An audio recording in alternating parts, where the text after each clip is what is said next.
Okay, તો હજુ આપણે શંકુની વાત કરીએ.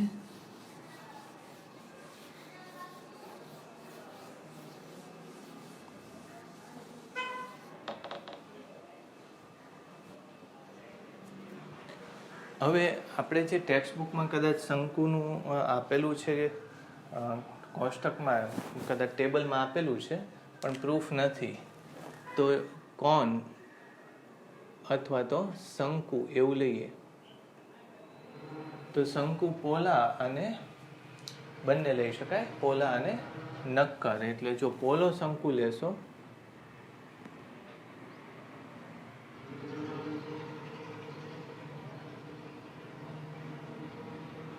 એલ એની લંબાઈ આપેલી હોય. નક્કર શંકુમાં શું આપશે? ઊંચાઈના સ્વરૂપમાં લેવું પડશે આપણે, બરાબર. અને પોલા શંકુમાં આ રીતે લેવું પડશે. આ રીતે પોલો શંકુ આપેલો હશે, બરાબર. તો આમાં તે શું કરવું પડે? રિંગ લેવી પડશે બધી. એટલે પહેલાં તો શું કરીએ આપણે? આની લંબાઈ આખી એલ છે, તો પહેલાં એક્સ જેટલા અંતરે જતા રહીએ. ઉપરથી એક્સ જેટલા અંતરે જતા રહો અને ડીએક્સ જાડાઈનો ખંડ લઈ લો, બરાબર. અને આને નીચે તમે એચ ઊંચાઈ કહો. નીચેની ત્રિજ્યા કઈ છે? આર ત્રિજ્યા છે. એ રીતે કેલ્ક્યુલેશન કરીએ. આ ત્રિજ્યા કઈ આવશે? સ્મોલ આર ત્રિજ્યા આવશે, બરાબર. એટલે પોલા શંકુ માટે જો ઘનતા લેશું તો સપાટી જ છે એટલે સિગ્મા કિલોગ્રામ પ્રતિ મીટર સ્ક્વેર આવું આવશે. કિલોગ્રામ પ્રતિ મીટર સ્ક્વેર આવશે, બરાબર. તો શરૂઆતમાં આપણે ફરીથી રિંગ જ લેવી પડશે. એટલે ડીઆઈ બરાબર શું થશે? રિંગ માટે શું લો છો? એમ ગુણ્યા આર સ્ક્વેર. એમ એટલે શું થશે? ડીએમ ગુણ્યા આર સ્ક્વેર. ડીએમ એટલે આ ઉપર જે આપણે કાલ્પનિક રિંગ ધારી છે એનું આપણે શું કરવું પડશે? ક્ષેત્રફળ લેવું પડશે.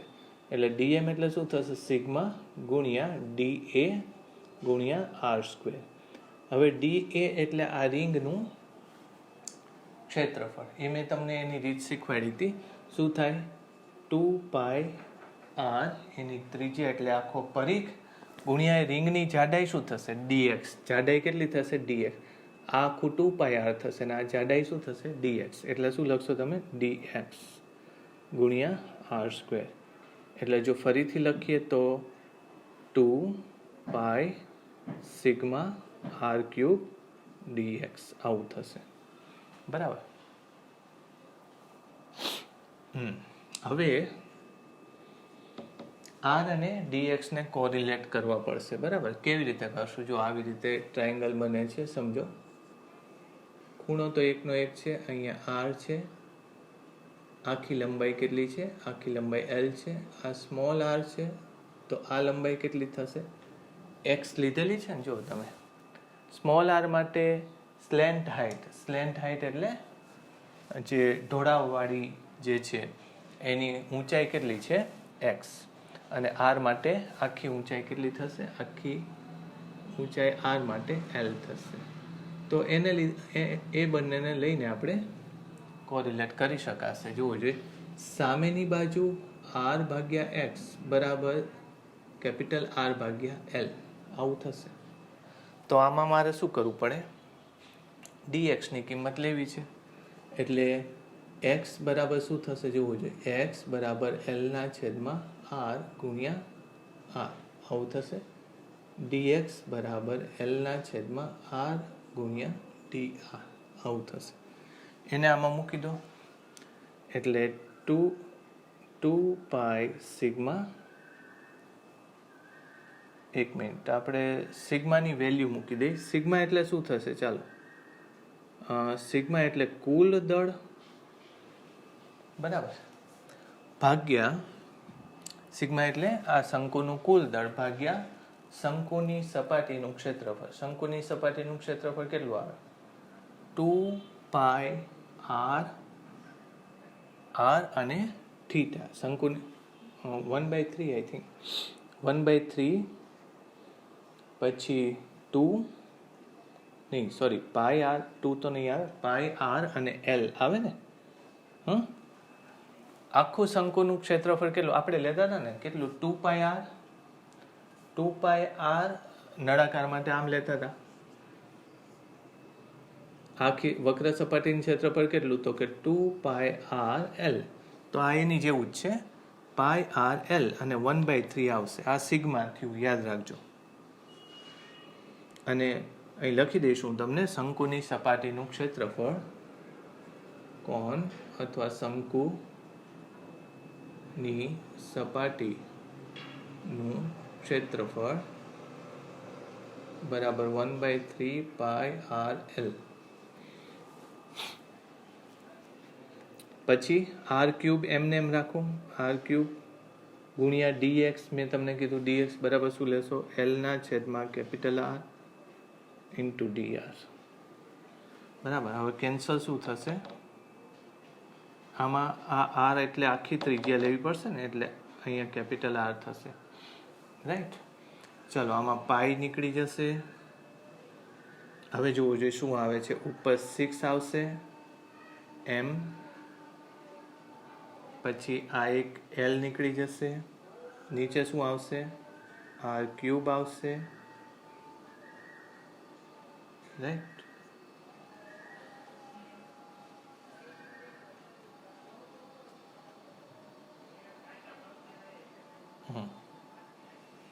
અને આર ક્યુબ ડી આર. આમાં કંઈક ભૂલ થઈ છે, ચેક કરવું પડશે.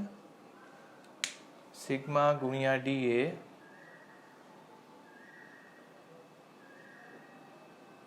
શંકુની સપાટીનું ક્ષેત્રફળ એકવાર જોઈ લઈએ.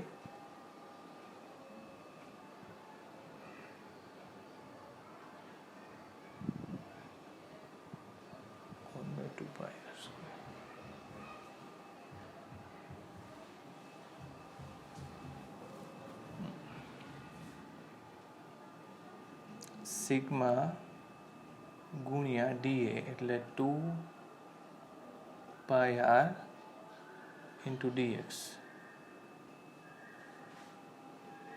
2 pi sigma R cube into D X. 2 pi sigma એટલે કુલ દળ, પછી 1/3 પાઈ આર એલ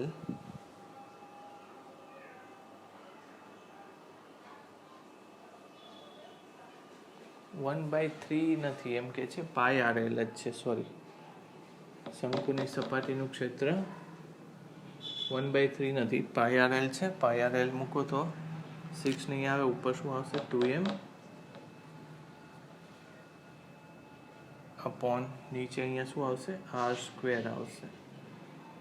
હવે ચેક કરી જોવું જોઈએ. I is equal to 2m upon R square. અહીંયા આવશે r⁴/4. લિમિટ ક્યાંથી ક્યાં આવશે, તો કે 0 થી લઈને r સુધીની આવશે.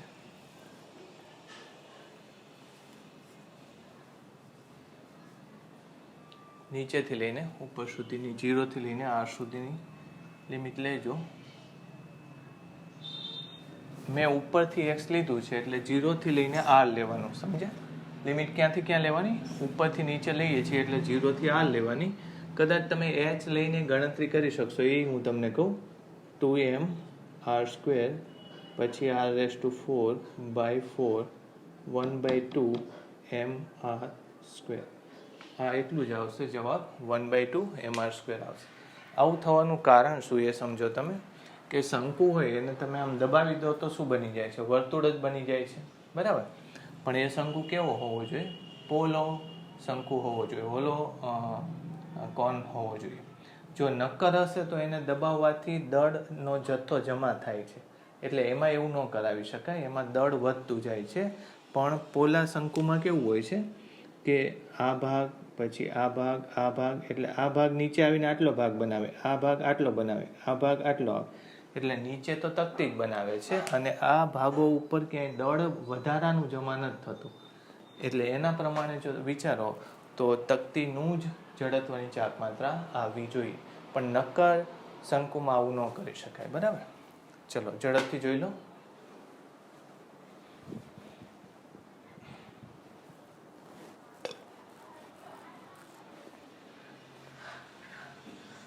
હવે એ જ રીતે નક્કર શંકુ માટે હું તમને આપી દઉં છું, કારણ કે આ મેથ્સવાળાને હિન્ટ આપું છું કે તમે કરી નાખજો. અને અત્યારે હું આમાં લેતો નથી કારણ કે બધાનો ટાઈમ બગડશે. હિન્ટ આપી દઉં, જવાબ આપી દઉં છું. મેથ્સવાળા કરી જોજો, આવે છે કે નહીં ચેક કરજો. બરાબર.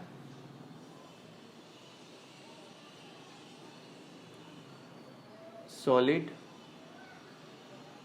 કોણ, નક્કર શંકુ.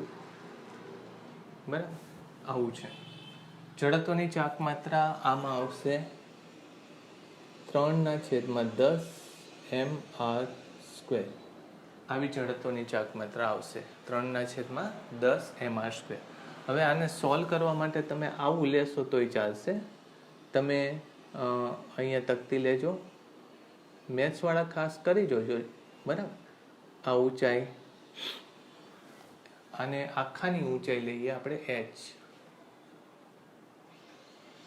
અને આ ઊંચાઈ y લેજો, આ ઊંચાઈ dy લેજો. બરાબર. તકતીના સ્વરૂપમાં આખી કેલ્ક્યુલેશન સોલ્વ કરવાની થશે. આને r લેજો, આને સ્મોલ r લેજો.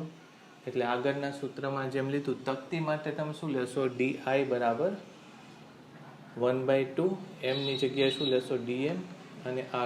આ સૂત્રથી આગળ વધજો. dm એટલે અહીંયા શું આવશે? નક્કર નળાકાર સિગ્મા લેવું પડશે ને, એટલે તમે સિગ્મા ગુણ્યા તકતીનું ઘનફળ લેવું પડશે. બરાબર. તકતીનું ઘનફળ કેટલું થશે? πr² ગુણ્યા dy. આ dm થશે, સિગ્મા પછી πr² ગુણ્યા dy. πr² એટલે આ તકતીનું આખાનું ક્ષેત્રફળ, અને dy એટલે એની જાડાઈ. એને તમે આમાં મૂકીને 1/2 પછી સિગ્મા ને પાછું શું લખવું પડે? m/છેદમાં આખાનું ઘનફળ, એ શું થાય? 1/3 πr capital R² into L. આવું કંઈક થાય છે, ચેક કરજો. બરાબર. અને h ના સ્વરૂપમાં પણ મૂકી શકાય. પાઈ પછી સ્મોલ r² પછી dy. પાઈ કાઢી નાખજો, જે આવે એને આગળ y નું સ્વરૂપ લાવવું પડશે. તો y કેવી રીતે આવશે જોવું જોઈએ. અત્યારે ઉપરનો ભાગ કેટલો થશે? ઉપરનો ભાગ થશે h - y ભાગ્યા ત્રિજ્યા બરાબર h ભાગ્યા આ. આનો ઉપયોગ કરજો. આની ઉપરથી y dy મૂકજો આમાં, એટલે તમને જવાબ આવો આવશે. જો મેથ્સવાળા સ્ટુડન્ટ્સ આવી રીતે સોલ્વ કરીને તમારે ગ્રુપમાં અથવા વોટ્સએપમાં મને આખી તમે ફોટોકોપી મોકલજો કે તમારું સોલ્યુશન થયું કે નહીં. અને જો ન થાય તો હું તમને હિન્ટ આપીશ, કારણ કે આ ટાઈમ બગાડશે. અને નીટવાળાએ આ કરવાનું નથી. નીટવાળા માટે આ બહુ ડિફિકલ્ટ છે, એટલે નીટવાળાએ આ પ્રયત્ન કરવાનો નથી કરવાનો. બરાબર.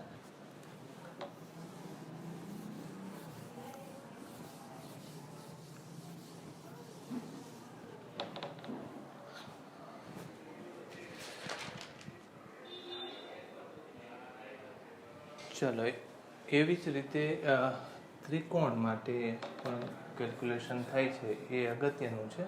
આપણે ત્રિકોણની બાજુમાંથી એવું લેશું. આ રીતે લઈએ. અત્યારે કેવો ત્રિકોણ લઈએ છીએ? આપણે સમબાજુ ત્રિકોણ લઈએ છીએ, અને આ અક્ષને અનુરૂપ ત્રિકોણને ફેરવવાનો છે આ રીતે, અને જડત્વની ચાક માત્રા શોધવાની છે. અત્યારે સમજવા માટે એની બાજુ એ આપેલી છે, અને આમ સમજો તમે, તમને એની ઊંચાઈ કેટલી આપેલી છે? h આપેલી છે. આ મેં ખાસ કરીને પર્પઝફુલી આ વસ્તુ લીધેલી છે કે ત્રિકોણનો પાયો એ આપેલો છે, ઊંચાઈ h આપેલી છે. સમબાજુ હોય તો તમે બધી બાજુ એ લઈ શકો અને h અમસ્તું મેળવી શકશો. સમજવી બાજુ હોય તો પણ એ રીતે થશે. પણ આના પરિણામ ઉપરથી તમને ખબર પડશે કે આવું મેં શું કામ લીધું છે. એનું દળ આપ્યું છે એમ. બરાબર. તો ફરીથી અહીંયા ત્રિકોણ છે, યાદ રાખજો. ત્રિકોણ છે એટલે તકતી છે. તકતી છે. બરાબર. તો એની માટે આપણે જડત્વની ચાક માત્રા લેવી છે. તો તમે અહીંયા પાછું એ જ રીતે લેવું પડશે કે અમુક ઊંચાઈ જતા રહો, કેટલી ઊંચાઈ જતા રહો, વાય જેટલી ઊંચાઈ જતા રહો, આખી ઊંચાઈ કેટલી આપેલી છે, એચ જેટલી ઊંચાઈ આખી આપેલી છે, વાય જેટલી ઊંચાઈ જઈને ડીવાય જેટલો નાનો ટુકડો લો, બરાબર. અને એની માટે આપણે જડત્વની ચાક માત્રા લેશું. જડત્વની ચાક માત્રા એ ટુકડા માટે કેટલી થશે? ડીઆઈ બરાબર એ ટુકડાનું દળ ડીએમ અને ટુકડાની ઊંચાઈ કેટલી છે? આર, એટલે વાય સ્ક્વેર. આવી રીતે લખવું પડશે. આ સૂત્ર 1. પછી ડીએમ આમાં મૂકીએ જોઈ. ડીએમ એટલે શું થશે? તો કે એની ત્રિકોણનું કુલ દળ એમ. ત્રિકોણનું કુલ ક્ષેત્રફળ કેટલું થશે? તો કે 1/2 બેઝ એટલે એ અને ઊંચાઈ કેટલી છે? કેપિટલ એચ, પાયો ગુણ્યા ઊંચાઈ. આ એનું ઘનતા થશે, બરાબર. ઘનતા એમના છેદમાં ત્રિકોણનું ક્ષેત્રફળ. પછી ડીએમ એટલે શું? તો કે આ તકતીનું ક્ષેત્રફળ પાછું લેવું પડે, બરાબર. તો તકતીનું ક્ષેત્રફળ અત્યારે આ લંબાઈ કેટલી લઈએ? આ લઈએ, ખાલી એક બાજુની. યાદ રાખજો, આ આખું મેં એ લીધું છે અને આ ખાલી આટલું જ મેં આ લીધેલું છે, બરાબર. તો ટોટલ કેટલું થશે? આ લંબાઈ 2r, બરાબર. પછી એની જાડાઈ કેટલી આવશે? dy. જો ફરીથી ડીએમ માટે મેં શું લીધું? તો કે ડીએમ માટે ઘનતા ગુણ્યા ક્ષેત્રફળ. ઘનતા શું થશે? m ભાગ્યા 1/2 a ગુણ્યા h એટલે ક્ષેત્રફળ. અને da એટલે આ પટ્ટીની લંબાઈ. પટ્ટીની લંબાઈ કેટલી? 2r. અને પટ્ટીની જાડાઈ કેટલી? dy. આ રીતે લેવું પડશે. એટલે 2m ah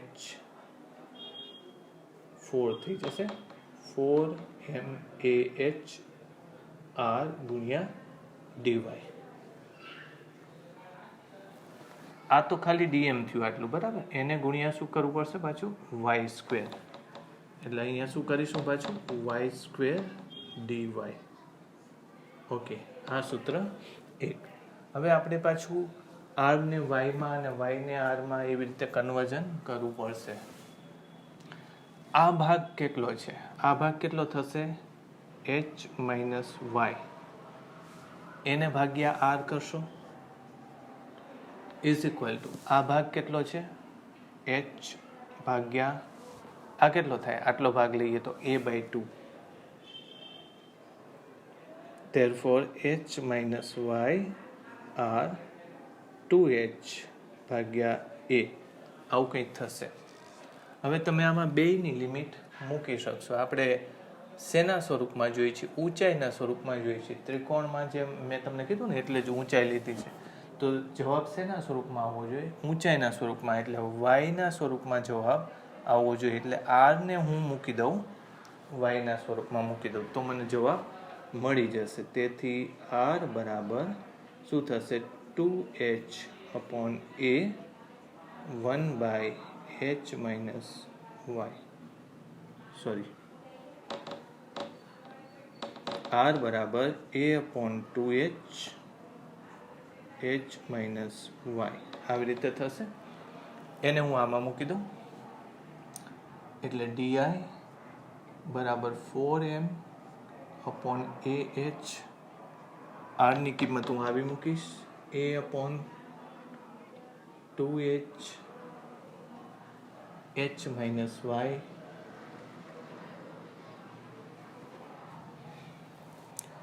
4m upon ah પછી r a upon 2h h minus y y square હજી આવશે ઇન્ટુ dy. આવું આવશે.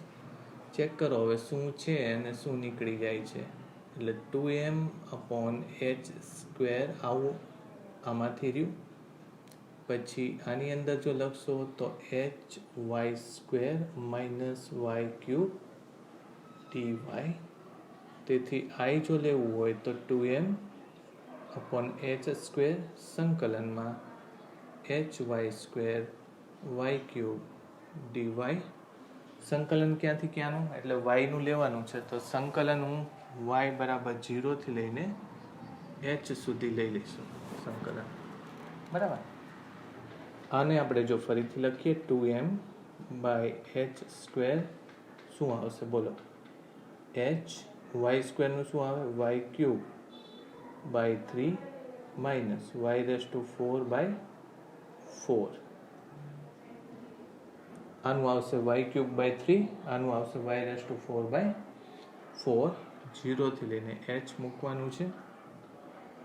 2m upon h square, h મૂકશો એટલે h ની 4 ઘાત 3, h ની 4 ઘાત 4 થાય આવું. ચાલો તો નીચે આવશે 4 માંથી 1 જાય 3 એટલે 1/12, ઉપર 2 છે એટલે 1/6 m square sorry m upon h square ને ઉપર આવે h રેસ ટુ 4 તો 1/6 m h રેસ ટુ 4. આ ખૂબ અગત્યનું સૂત્ર આપણને મળ્યું. આ કોઈ બુકમાં કદાચ આવી રીતે ત્રિકોણ માટે નથી હોતું, પણ આવા ક્વેશ્ચન પૂછાયેલા છે ભૂતકાળમાં.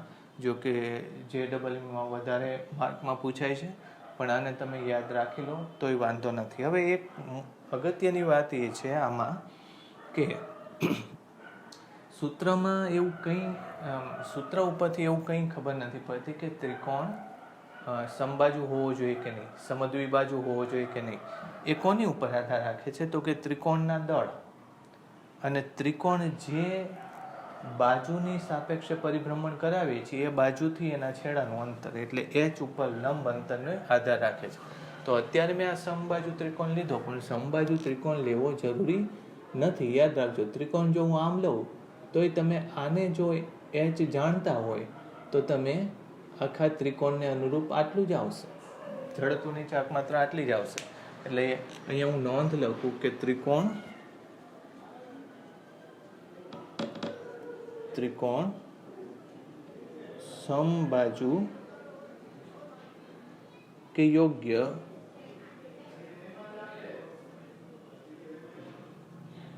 આકારનો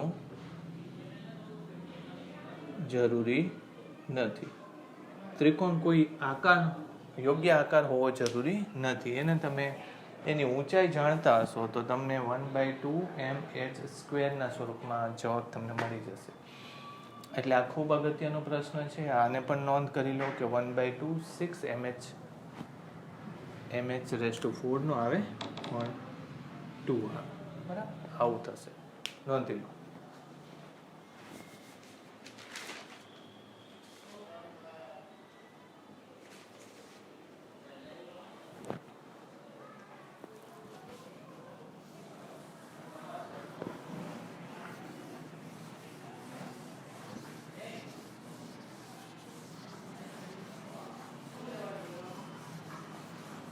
હું આ ઝડપથી ભૂસી નાખું છું કારણ કે તમે મોબાઈલમાં કે કમ્પ્યુટરમાં પોઝ કરીને લખી શકો એટલે. બરાબર, આમાં હું ટાઈમ વેસ્ટ નથી કરતો.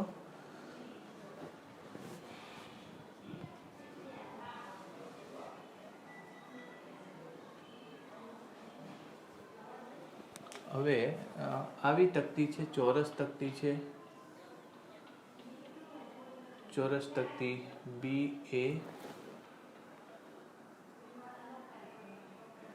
આ રીતે તમે ફેરવો છો અને જડત્વની ચાક માત્રા એ અક્ષને અનુરૂપ લેવી છે. આ બહુ સહેલું છે, તમે કેલ્ક્યુલેશન કરી શકો એમ છો. ઝડપથી આપણે જો એને સોલ્યુશન લઈ લઈએ, બરાબર, તો આમ તો તમે જોશો તો મેં તમને કીધું હતું કે આ વસ્તુ અને સળિયામાં કોઈ ફેર નથી. સળિયાને આમ જ ફેરવતા હતા, બરાબર. તમે આમ તો મોટાભાગના સ્ટુડન્ટ શું કરે કે આને મેથ્સનો યુઝ કરીને સોલ્વ કરે, બરાબર. પણ તમે જો વિચારો ને તો આમાં ને આમાં કંઈ ફેર નથી. આની જાડાઈ સળિયામાં ઓછી છે, આમાં જાડાઈ વધારે છે. તો સળિયાના છેડે જડત્વની ચાક માત્રા કેટલી આવી હતી? I બરાબર 1/3 ml સ્ક્વેર. તો અહીંયા શું આવવું જોઈએ? I બરાબર 1/3 ma સ્ક્વેર આવવો જોઈએ. ચેક કરી લઈએ આપણે શું થાય છે. જો હું x જેટલા અંતરે જઈને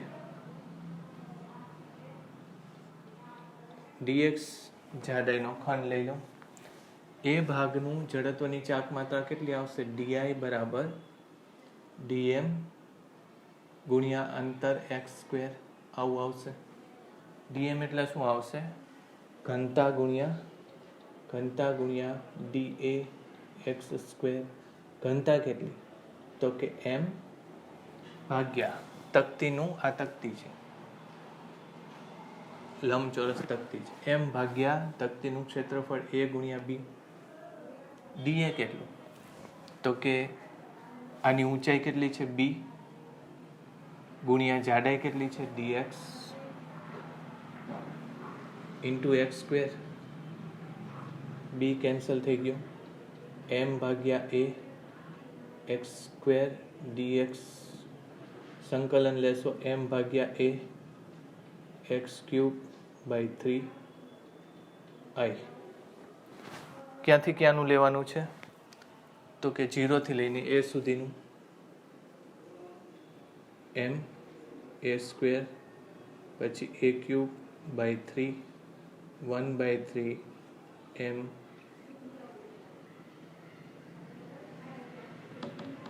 a સ્ક્વેર. એ જ વસ્તુ આવી ગઈ અહીંયા. તો મેં તમને કીધું સળિયાની લંબાઈ જ્યારે l હતી તો 1/3 ml સ્ક્વેર આવતું હતું. તો અત્યારે સળિયો ભલે અહીંયા જાડાઈ આટલી હતી સળિયાની, તો આ જાડાઈ સળિયાની આટલી હોય તો એ કંઈ ફેર નથી પડતો. આવું મેં તમને શેમાં શીખવાડ્યું? રિંગ અને નળાકારમાં શીખવાડ્યું, તકતી અને નક્કર નળાકારમાં શીખવાડ્યું. એ જ રીતે પછી રિંગ નાની મોટી હોય તો એનું એ જ થતું હતું. તો એ જ રીતે શું થાય? સળિયો અને આવી લંબચોરસ તકતી માટે પણ એ જ થાય. આ યાદ રાખજો કે સળિયાને જે અક્ષને આજુબાજુ ફેરવવાના હોય એને લંબ દિશાનું અંતર લેવાનું. આમાં બી અગત્યનો નથી, બી અગત્યનો નથી, બરાબર? એટલે આ ક્વેશ્ચન આવડે એવો છે. અને હોશિયાર છોકરા હોય તો આવી કોઈ ગણતરી ન કરે, આવું જ સીધું મૂકી દે, કારણ કે એને ખબર છે કે સળિયો અને તકતીમાં કંઈ ફેર નથી, બરાબર?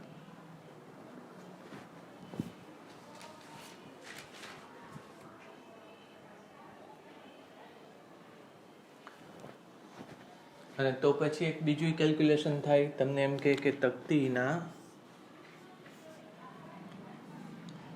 આને આજુબાજુ આમ ફેરવો છો, તકતીની કુલ લંબાઈ b છે, આ a છે, એને આજુબાજુ તમે ફેરવો છો તો આ પછી સળિયાના જેવું જ થાય. તો એમાં શું જવાબ આવતો હતો? 1/12 ml સ્ક્વેર એવો જવાબ આવતો હતો. એટલે અહીંયા શું લખશો? 1/12 mb સ્ક્વેર. યાદ રાખજો, તમે આમાં b/2 નહીં કરતા, કારણ કે ત્યાં સળિયાની લંબાઈ તો તમે l જ લીધી હતી. કેન્દ્રની આજુબાજુ ફેરવો સળિયા માટે અહીંયા, તો પણ તમે લંબાઈ તો l જ લીધી હતી, એટલે અહીંયા b/2 કરવાની જરૂર નથી. અહીંયા શું જવાબ આવશે? 1/2. સળિયાને આની આજુબાજુ ફેરવશો તો 1/12 2 નહીં, સોરી, 1/12 m l ની જગ્યાએ b સ્ક્વેર આવું આવશે. કદાચ તમને એમ કે સળિયાને આમ ફેરવવો છે આપણે, તો જવાબ શું આવશે? 1/12 m a સ્ક્વેર. કદાચ તમને એમ કે તકતીને આમ ફેરવવી છે આપણે, તો જવાબ શું આવશે? 1/3 m a સ્ક્વેરની જગ્યાએ શું આવશે? mb square. મેં તમને કીધું લંબાઈ કઈ લેવાની? તો કે જે અક્ષને આજુબાજુ પરિભ્રમણ કરતા હોય એને લંબ લંબાઈ લેવાની છે. તો આ પ્રશ્નો ઘણા અગત્યના છે, કારણ કે આના આધારે નાના મોટા કેટલાય ક્વેશ્ચન નીકળે. અત્યારે કદાચ હું બધા લેવા જાઉં તો હજુ 5-6 લેક્ચર આના જ થાય, આ તકતીના જ થાય, કારણ કે એટલા બધા ક્વેશ્ચન્સ એમાં આવે છે આગળ થિયરીનો યુઝ કરીને. એટલે આ તમે નોંધ કરી લેજો અને ટીક માર્ક કરજો. ખૂબ અગત્યની બાબત છે આ, બરાબર?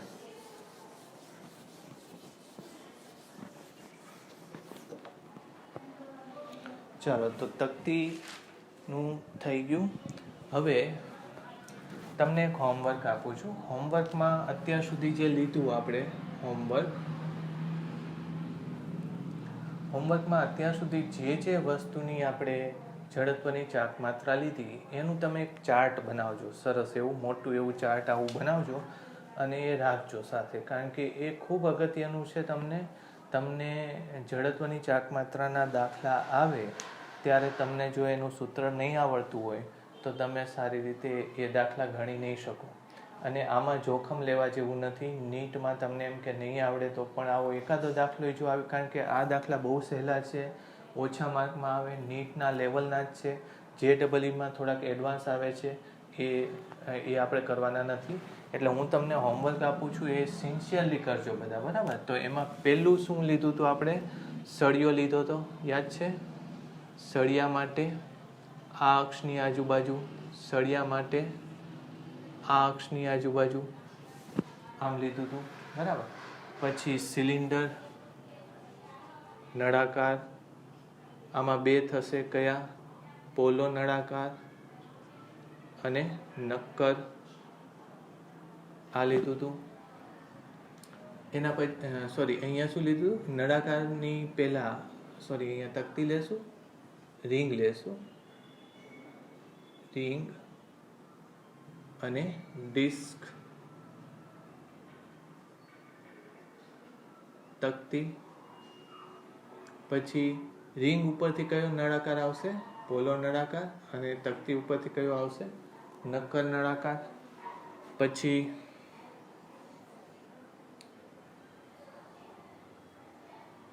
પોલો ગોળો, પછી નક્કર ગોળો, પછી આવ્યું હતું શંકુ, પોલો, શંકુ, નક્કર, શંકુ. પછી ત્રિકોણ, આ એની અક્ષ છે.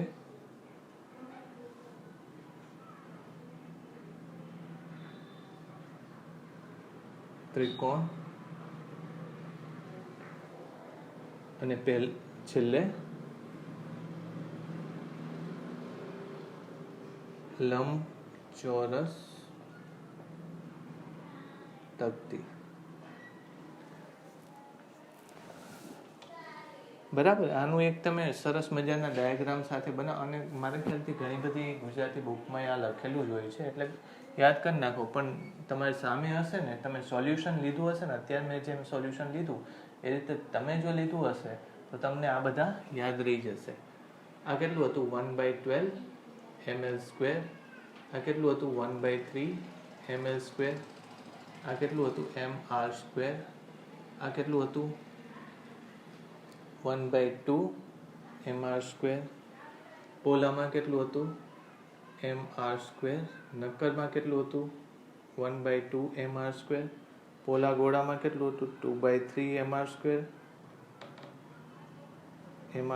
નક્કરમાં કેટલું હતું? 2/5 mr². પછી પોલા શંકુની અંદર, નક્કર શંકુમાં કેટલું હતું? 3/10 mr². અને આમાં 1/3 mr² હતું. કેટલું? 1/2 mr² હતું, કારણ કે આ રિંગ તકતી જેવું જ છે એવું લીધું હતું. પછી આ ત્રિકોણ હમણાં લીધું આપણે, શું લીધું હતું? 1/2 mh², 1/6 mh². અને લંબચોરસ માટે તો તમને યાદ છે કે આમાં આ તકતી લીધી હતી એટલે 1/3. પછી આ બી હોય, આ એ હોય તો a². પછી તમે આમ લેશો તો 1/3 mb². આવું મોઢે તમને યાદ હોવું જોઈએ, બરાબર? એટલે આ જેટલી આપણે ડિસ્કશન કરી એ ખૂબ અગત્યની છે. ઘણા બધા આપણે સોલ્યુશન મેં તમને સમજાવ્યા, એક બે મેં તમને હોમવર્કમાં આપ્યા છે, એકવાર નોંધ કરી લો. હજી એનાથી આગળ જશું આપણે.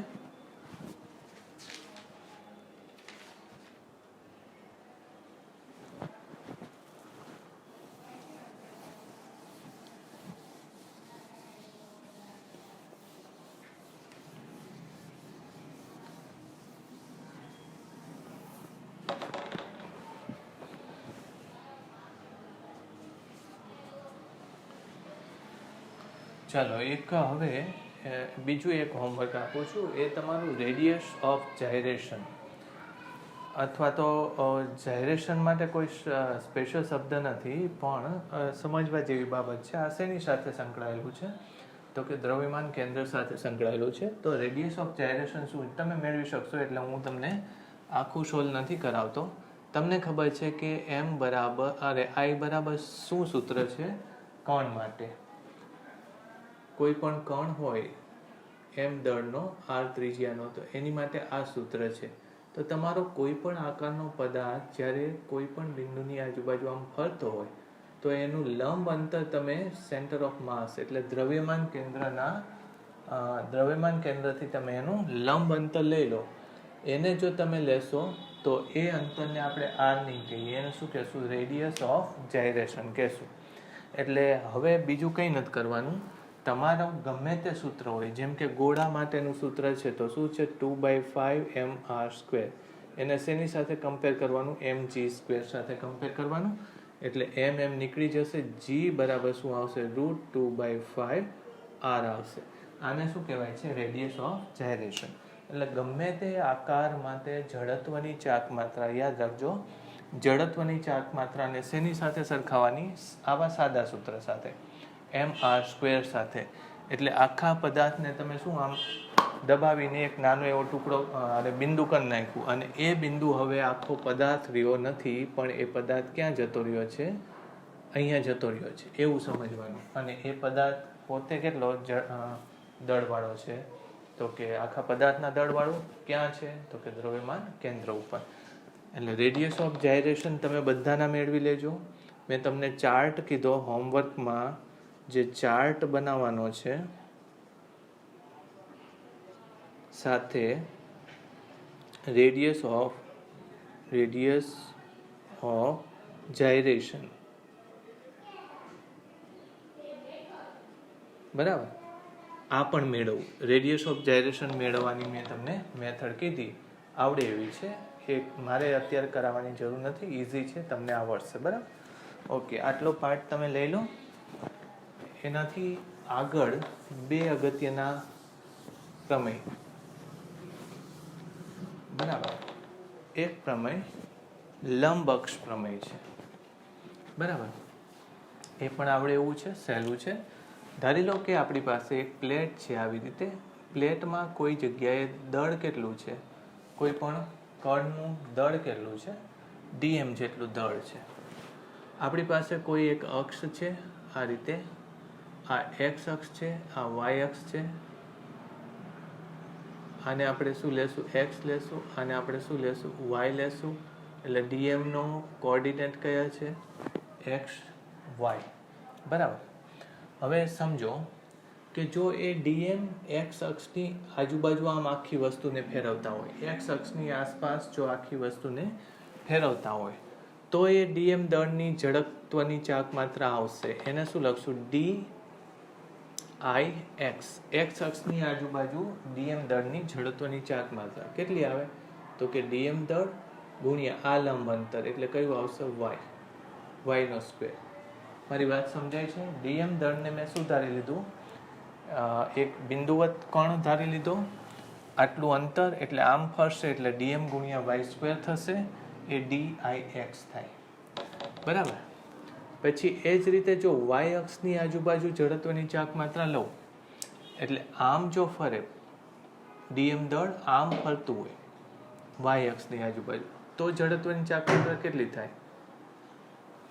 dm, અને આ લંબાઈ કેટલી છે? x. આવું થશે, બરાબર? અને જો એને z અક્ષની આજુબાજુ ફેરવું, એટલે z અક્ષ આમ છે, z અક્ષની આજુબાજુ જો આ આમ ફરે તો આ, પછી આમ ફરે તો આ, અને z અક્ષની આજુબાજુ ફેરવું તો આમ ફરશે, બરાબર? આપણા સમતલમાં તો z અક્ષની આજુબાજુ ફેરવું તો આમ થશે. dm ગુણ્યા આ અંતર લેવાનું થાય, બરાબર? એ અંતર કેટલું આવે? તો કે x² + y². આને આપણે જો r કહીએ તો r નો વર્ગ લેવાનો છે, એટલે મેં શું લખ્યું? x² + y². તો તમે જુઓ તો dm x² + dm y². dm x² એટલે શું છે? dix + DIY. એટલે જો હું સંકલન લઉં તો IZ ઇઝ ઇક્વલ ટુ શું થશે? સંકલન DIZ ઇઝ ઇક્વલ ટુ સંકલન DIX પ્લસ સંકલન DIY. બરાબર? તો આને શું લખાશે? IX plus IY. આવું થશે. વાત સમજાણી? એટલે આને શું કહેવાય છે? લંબ અક્ષ પ્રમેય કહેવાય છે. આને શું કહેવાય છે? લંબ અક્ષ પ્રમેય કહેવાય છે. હવે આમાં તમે વિચારો કે મેં એક વસ્તુ લીધી છે, શું ખાલી XY લીધું છે, આનો Z યામ નથી લીધો. બરાબર? આ તકતીનો Z યામ નથી, આ તકતીનો Z યામ લીધો નથી, તો Z યામ લઈ નહીં શકાય આમાં. અત્યારે આ બિંદુની સાપેક્ષે બધી ડિસ્કશન કરીએ છીએ, તો એનો અર્થ એવો થયો કે આ થિયરમ અથવા તો પ્રમેય કોને લાગુ પડે છે? તકતીને લાગુ પડે છે.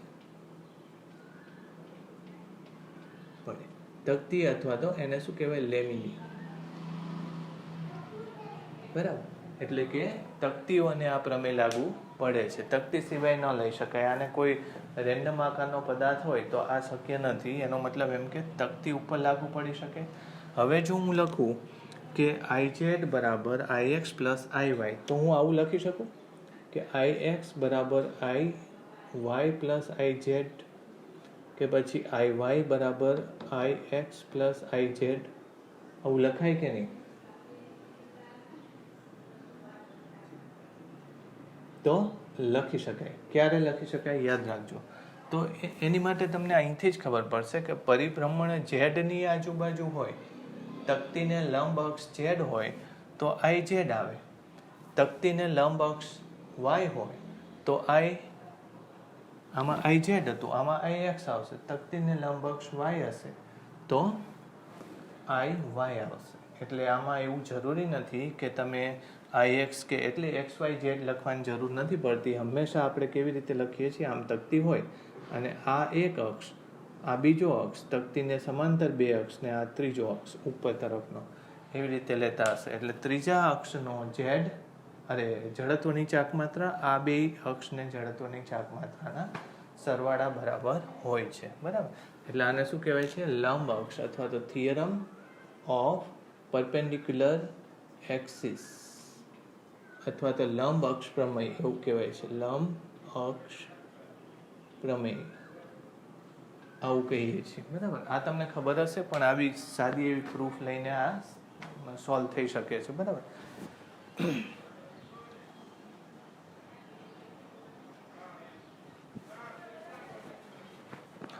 હવે ખાલી આટલાનો જ યુઝ કરીને તમને ખ્યાલ આવશે કે કેટલા બધા પ્રશ્નો આના બની શકે છે. હદ ઉપરના પ્રશ્નો આટલું લઈને બનાવી શકાય છે. હું તમને વધારે નથી બનાવતો, કારણ કે આમાં તો મેં તમને હમણાં જ વાત કરી એમ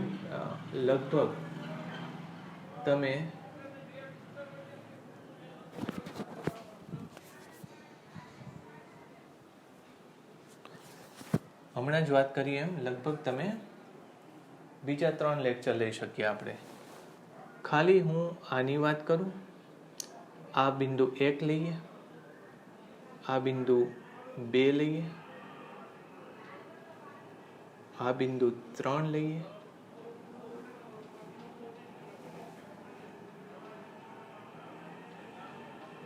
આ બિંદુ 4 લઈએ. બરાબર?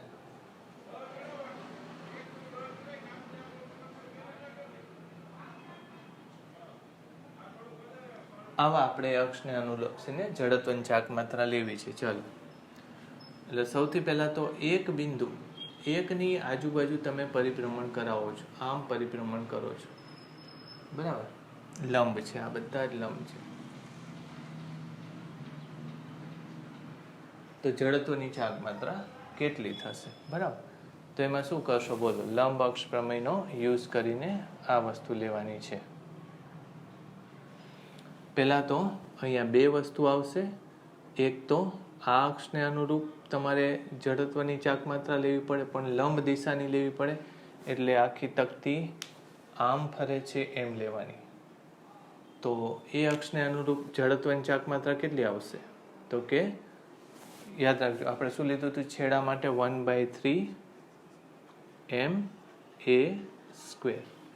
બરાબર. આ જો તકતી આમ ફરતી હોય આમ, બરાબર, તો એની જડત્વની ચાક માત્રા શું લીધી હતી 1/3 ma². બરાબર.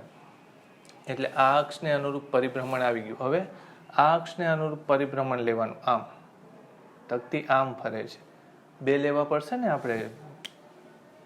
IZ બરાબર IX પ્લસ IY, એટલે IX આ થશે, IX થયું અને આ Y થયું એવું સમજો, અથવા આ X થયું અને આ Y થયું. X વાળું મેં લખ્યું, બરાબર, નહીં સોરી મેં Y વાળું લખ્યું, X વાળું લખવાનું. બોલો X વાળું શું આવશે? તો કે 1/3 m. એની જગ્યાએ અત્યારે શું આવશે? b². એટલે IZ શું આવશે? 1/3 ma² પ્લસ b². એટલે આ પહેલા કેસ માટે આવશે. તમે જોજો એકવાર ઘરે, બરાબર, બહુ ઇઝી છે, એટલે આમાં બહુ ટાઈમ વેડફવાની જરૂર નથી. બી માટે જો હું કહું, અરે સોરી બીજા માટે હું કહું, તો બીજા માટે આમ બે અક્ષ આવશે, આમ, બરાબર.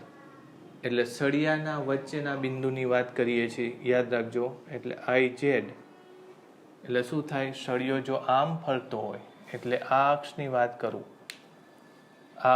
કરું, સળિયો જો આમ ફરતો હોય, આમથી આમ ફરતો હોય, તો એનું કેટલું આવતું હતું? તો કે 1/12 m અને a².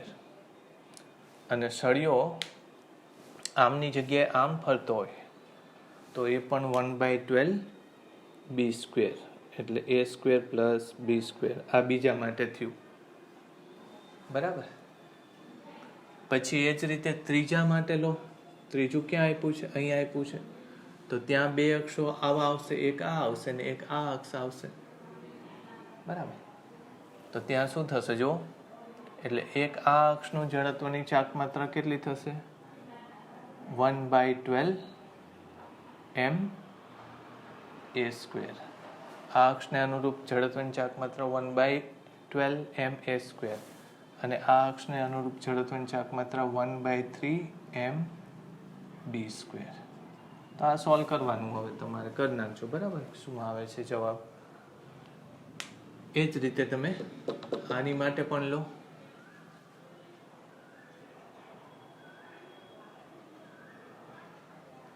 એ તો કદાચ આ જ આવશે. આ અક્ષને અનુરૂપ કેટલું આવ્યું હતું તમારે? 1/3.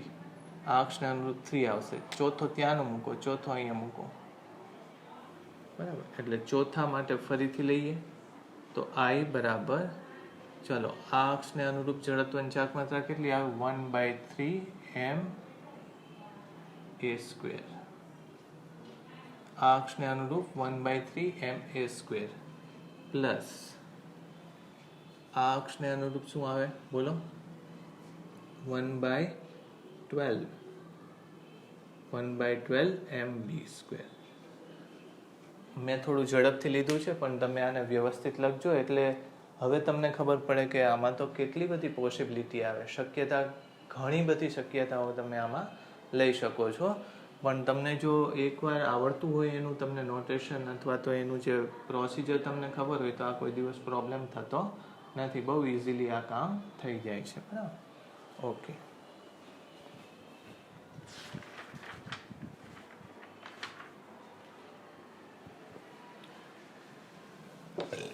એ રીતે સિમેટ્રિક બોડી માટે, રિંગ માટે, ચોરસ માટે કેવી રીતે લઈ શકાય એ હવે તમને ખબર જ છે. હું એક આ ટોપિક લઈ લઈ. ધારી લો કે આવી રીતે રિંગ છે. તમને એમ કીધું છે કે આ અક્ષને અનુરૂપ જડત્વની ચાક માત્રા શોધો, બરાબર.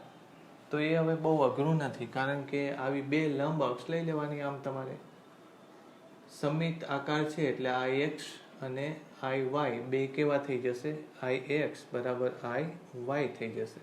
તમને આ Z ને અનુરૂપ ખબર છે, એટલે IZ બરાબર IX પ્લસ IY. એ પણ X જ છે, એટલે 2IX થશે. તેથી IX બરાબર IZ ના છેદમાં બે આઈ ઝેડ કેટલું આવ્યું એ તમને ખબર છે. આઈ ઝેડ કેટલું છે? 1/2 mr²/2. એટલે આમાં જવાબ શું આવશે? 1/4 mr². આવો જવાબ આવશે આમાં, બરાબર. એટલે આવા તકતી માટે, ચોરસ માટે તમે બહુ સહેલાઈથી આવું સૂત્ર મેળવી શકો. એક સૂત્ર આટલું રહેવા દઈએ અને આના પછી હવે એક સમાંતરક્ષ પ્રમેય છે એ પછીના સેશનમાં હું ઇન્ક્લુડ કરી દઈશ. એ આપણે જોડી લઈશું પછી, બરાબર.